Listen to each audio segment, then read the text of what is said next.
दोस्तों, वैसे तो महाभारत में बहुत से श्राप और वरदान हुए जो बहुत प्रसिद्ध हैं। जैसे अम्बा का भीष्म को दिया श्राप, कर्ण को परशुराम जी द्वारा दिया श्राप, अर्जुन को उर्वशी का दिया श्राप आदि। लेकिन क्या आपको द्रौपदी के श्राप के बारे में पता है जो उसने हिडंबा पुत्र घटोत्कच को दिया था? भीम पुत्र घटोत्कच की चर्चा उनके विशालकाय शरीर और उनके युद्ध में कोहराम मचाने को लेकर होती है। कर्ण ने युद्ध में अपने मित्र दुर्योधन के कहने पर अपने अमोघ अस्त्र का प्रयोग कर घटोत्कच का वध कर दिया था।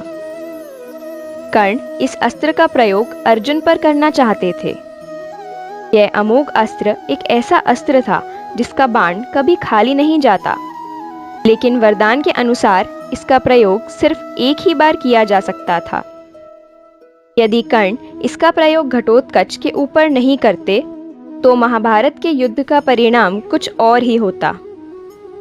दोस्तों, मान्यताओं के अनुसार ऐसा कहा जाता है कि जब घटोत्कच पहली बार अपने पिता भीम के राज्य में आए थे, तब उन्होंने अपनी माता हिडंबा के आदेश का पालन किया और आज्ञा अनुसार उन्होंने द्रौपदी का आदर सम्मान नहीं किया।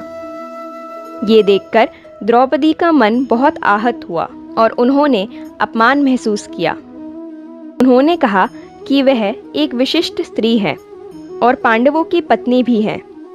वह पांचाल देश के ब्राह्मण राज द्रुपद की पुत्री हैं।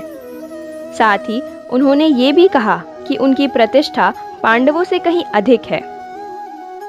द्रौपदी ने गुस्से में कहा कि घटोत्कच ने अपनी मां राक्षसी हिडंबा के आदेश का पालन किया है और महाराज एवं ऋषियों से भरी सभा में उनका अपमान किया है।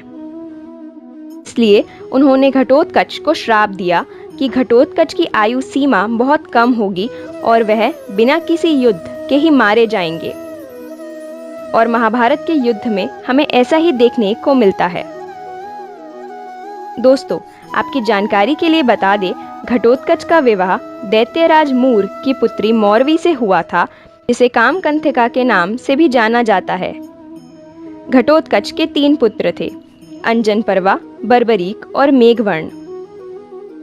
भगवान शिव द्वारा कामकंथिका को एक वरदान मिला था, जिसके अनुसार उसका पुत्र एक महावीर होगा, जिसे कोई भी परास्त नहीं कर पाएगा और वह सर्वशक्तिमान होगा।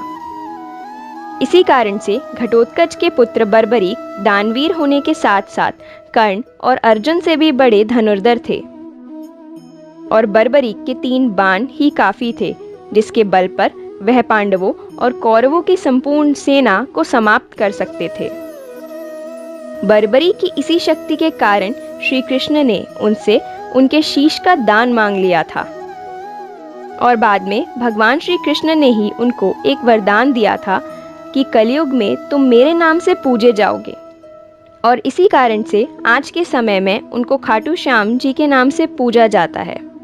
तो दोस्तों, इस वीडियो को अपने दोस्तों के साथ शेयर कीजिएगा ताकि उन्हें भी इस बारे में पता चल सके। और चैनल को सब्सक्राइब कर बेल आइकन प्रेस करना ना भूलें ताकि ऐसी वीडियोस के नोटिफिकेशन आप तक सबसे पहले पहुंच सके। तो जल्द ही मिलते हैं ऐसी ही एक नई वीडियो के साथ। जय श्री कृष्ण।